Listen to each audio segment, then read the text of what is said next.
Most of us on this channel are young, and there's no problem with being young. It's great to be young. So maybe only a few of us on this channel will remember the very interesting crisis the country had in early 2003. That is very similar, to the latest drama in our local politics. The country had just emerged from some very historical presidential elections. Indeed, the only free, fair, verifiable presidential elections we've ever had in the history of Kenya.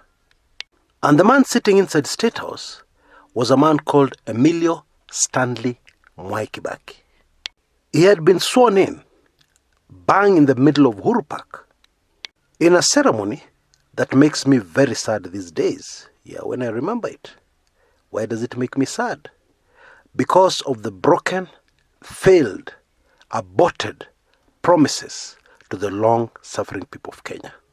Anyway, so after being sworn in, Mwai Kibaki vanished. And believe it or not, this greatly unsettled Kenyans. Why? Because they had been very accustomed to having a president who talks somewhere in the country every day. And on Sunday, that president is seen in church. Of course, I'm talking about the predecessor to Kibaki, Daniel Toroitich arap Moi. And although they didn't expect Kibaki to be another Moi, they at least needed to see him, even if it's once a week or once every 3 days. But Kibaki just went inside State House, shut the door behind him, and that was it. Now, this was no small matter, because the president's handlers then solved it. And this is how they solved it. They got President Kibaki to come out of State House and drive around Nairobi, greeting wananchi, stopping here and there, so that they could actually see, yes, our president is around. Unajua, ukizoesha watu kitu, utajua ujui. Now, at the time of making this video, President Uhuru Kenyatta had not been seen in public for 2 weeks. Of course, this is now a crisis, so I expect at any minute a situation will be created where you'll be seen. But take careful note of the following. I'm not saying the circumstances are exactly the same. They're not. Indeed, they're very different.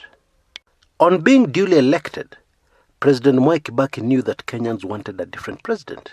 They didn't want a president who passed roadside decrees, made key government appointments on the side of a dusty road in the middle of nowhere, somewhere in Kenya.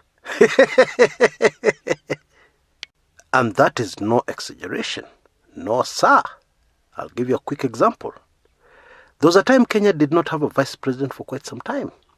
Moi had not appointed any deputy.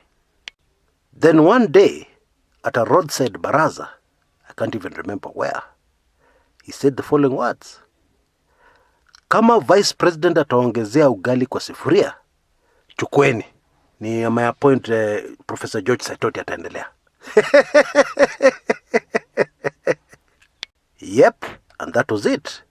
Kenya's new vice president appointed, and its former vice president, Professor George Saitoti. Now, of course, this was not okay to Kenyans. How do you make roadside appointments?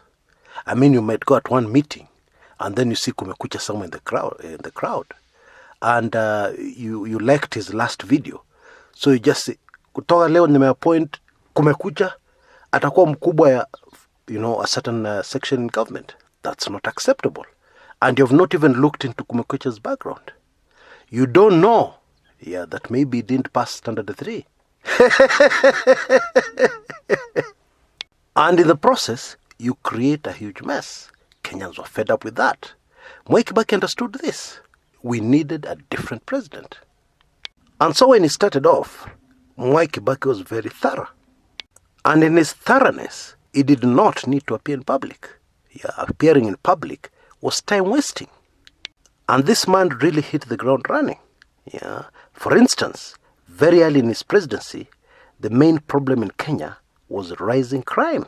Yeah, crime had just gone overboard. And so what Mwai Kibaki did, he got a very detailed report on the fight against corruption and law enforcement officers and the challenges they faced. And he sat down and he read. He needed to be very well informed before making a decision. And that was well in order.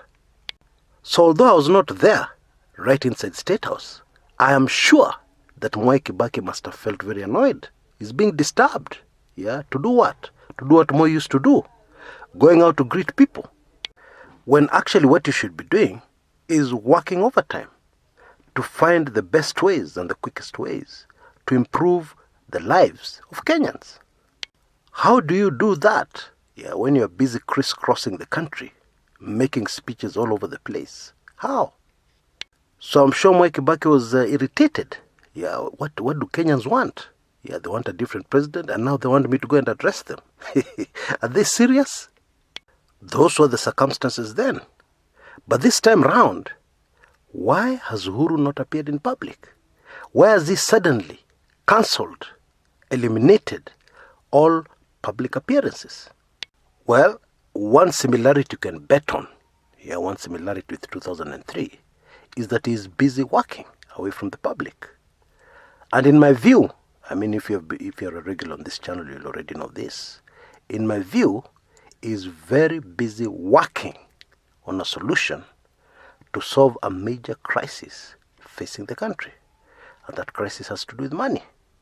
And to make matters worse, this crisis has emerged at a time when he has so many other things on his plate, including the very worrying political problem of his deputy trying to make inroads, or rather trying to establish himself, because he's already made inroads, into his own home turf, in Central Province. Most of you will be aware that there was a major prayer session, so-called prayer session, which was supposed to be graced by the Deputy President in Murang'a, which was cancelled at the 11th hour. And this is the second time it is being cancelled.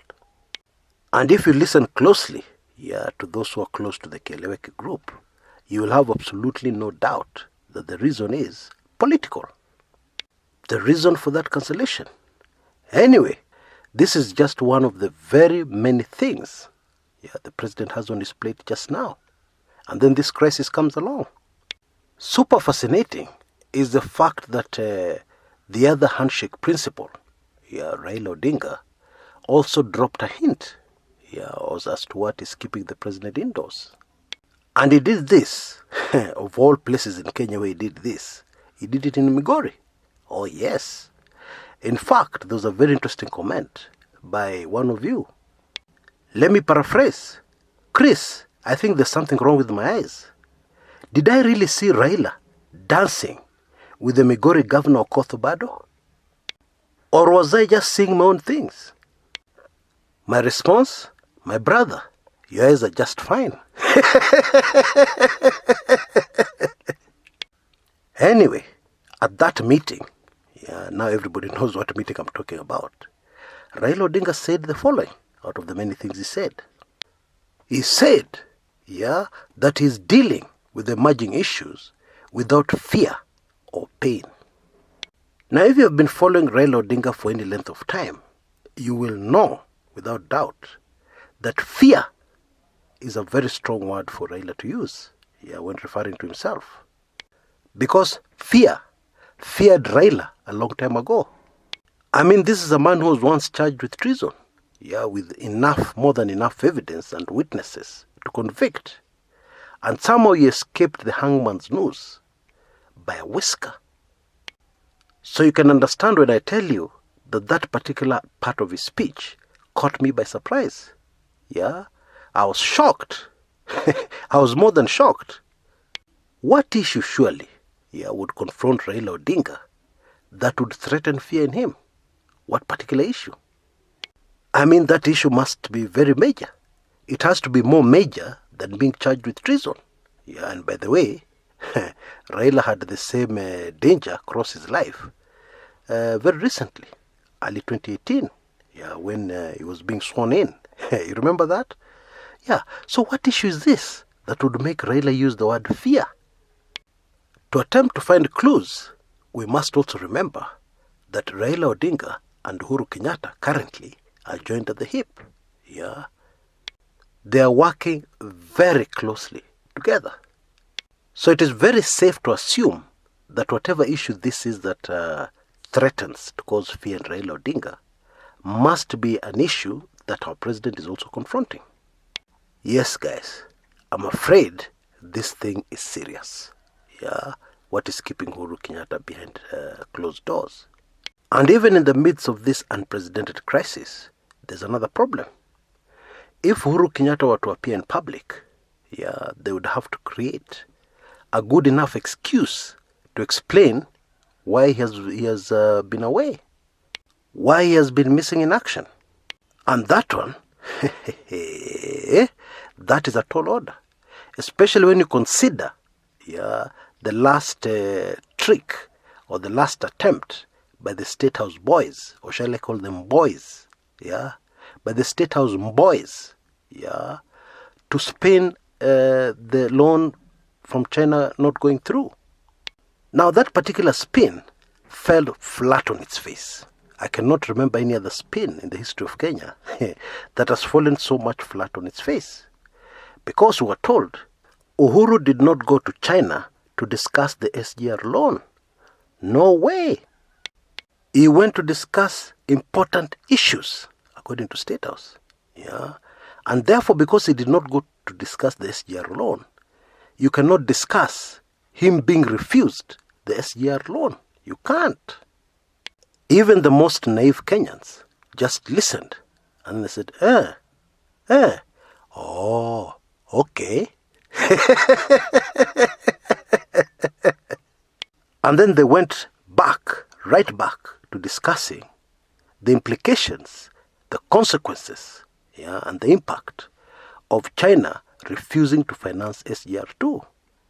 And so if the guy who came up with this harebrained scheme, if he has not been fired yet, if he's still working, then he'll be very scared about spinning funny tales to Kenyans, because Kenyans are alert. Kenyans are cleverer today than they've ever been. Now I can hear somebody asking, why don't they just tell the truth? Are you serious? There are very many things governments the world over can never tell the public. They can't. Why? Because it will cause mass hysteria and panic. It could destabilize the country. The truth is, we elect leaders to deal with those crises and those problems, and keep us in the loop as much as possible, as far as is humanly possible. That's what really it is. And in case you didn't know, all over the world, governments get in and out of crisis without even knowing, and without you being given the full details of the full extent of that crisis. That is normal in governance. Still, that does not give you an excuse to tell people lies, open lies. And in some cases, like that recent example I've just quoted, tell them the lies that even the birds will not swallow. Lies that even the crocodiles on the Tana River will never swallow. You know, a crocodile, assuming this lie, is flesh, which crocodiles love. And when they sit near the river, they will open their mouths and eat. It doesn't matter whether it's a person or an animal or whatever it is. So you can imagine a crocodile coming across this piece of flesh, called lies. And then the crocodile says, yes, I'm hungry. Yes, I swallow anything. But this one, I'm not interested. I'm not swallowing this one. But before I go, I have a real shocker for you. I have a very disturbing feeling. I have a nagging hunch that this particular major crisis will come out to the open. It will be revealed. It's only a matter of time. Everybody will know about it. You know, there's some problems you cannot hide. For instance, if you're a schoolgirl and you get pregnant, yes, there are times you can quietly get an abortion, and nobody will know, or a few people will know. But there are times maybe you discovered the pregnancy very late. Or maybe you're living in denial. Or maybe you don't believe in murder, because this is really what it is. Yeah, and therefore, there's no way, no matter how bad things are, that you're going to get an abortion. Because you're fully aware of the very serious long-term consequences. Yeah, so what happens? The pregnancy grows bigger and bigger. Initially, you could hide it effectively by wearing a sweater, yeah, that is about 4 times your size. Very baggy. But sooner or later, it will be impossible to hide. And everybody will look at you and say, "Aye, you're pregnant. How? Where? When?" etc., etc. I have a very nagging feeling that the current problem facing Kenya is exactly and precisely like a pregnancy that cannot be aborted. Yeah, finally, yeah, very soon, because the weeks are passing. Yeah, and the months are passing. Count down to 9 months if somebody's pregnant. And sooner or later, this big bulge in the tummy will be visible to everybody. And of course, my concern, yeah, as is the concern of every patriotic Kenyan who loves their country, is the question, what happens when this bulge becomes obvious? What happens when this big tummy is visible to everybody and everybody knows what is inside that stomach? What happens then? Until next time, this is Chris Kumekucha.